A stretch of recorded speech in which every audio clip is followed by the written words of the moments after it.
Hi English 250, my name is Jessica Jackson and I did my project on communication in the medieval times. Communication was extremely limited because of the means of transportation in the time period.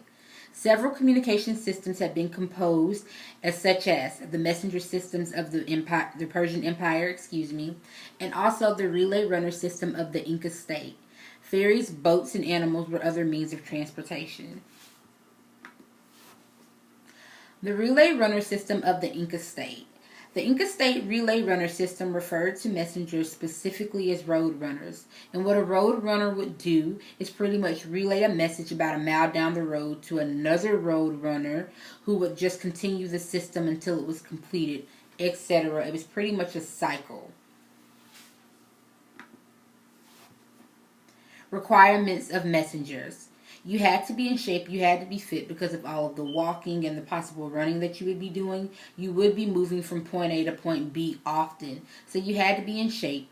You also had to be fluent in more than one language, and if you were a religious messenger, you had to be fluent in Latin because you may have to talk to the Pope or you may have to talk to bishops.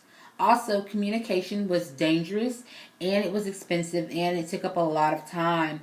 It was dangerous because for instance, let me give you an example.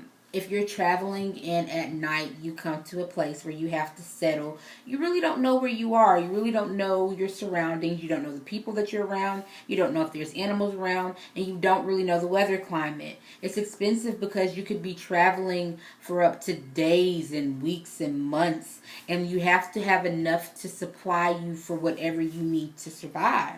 And that just goes back to being time consuming as well. Like I said, it could take days, it could take weeks, it could take months. It just depends on where you have to go. Next, we're going to talk about private messengers. And the private messengers they pretty much only dealt with people who could afford them. They were usually messengers to the wealthiest people, and kings and queens utilized private messengers a lot. Kings and queens loved them because they felt like their information and whatever it is that they needed to be delivered was secure and it was safe with them, and that it would get there in a timely manner. After the Roman Empire began to drift away, personal messengers were preferred. During wars, messengers would be disguised.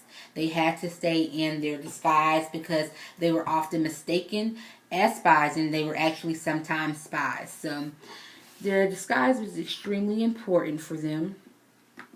Ferries and boat systems. The River Derwent is in Dartford, United Kingdom, and in the 1200s, it actually had a ferry and boat transportation system, which was often utilized by the people in the United Kingdom. It was extremely popular.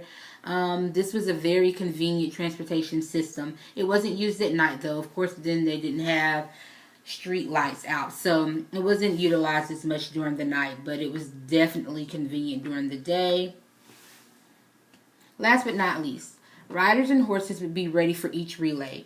Royal couriers could carry messages an entire distance up to almost 9 days, and where a normal traveler or army on foot may have taken as long as 3 months. So like that goes back to what I was saying about being so time consuming. It took up a lot of time, and that's why it was an extremely complex job.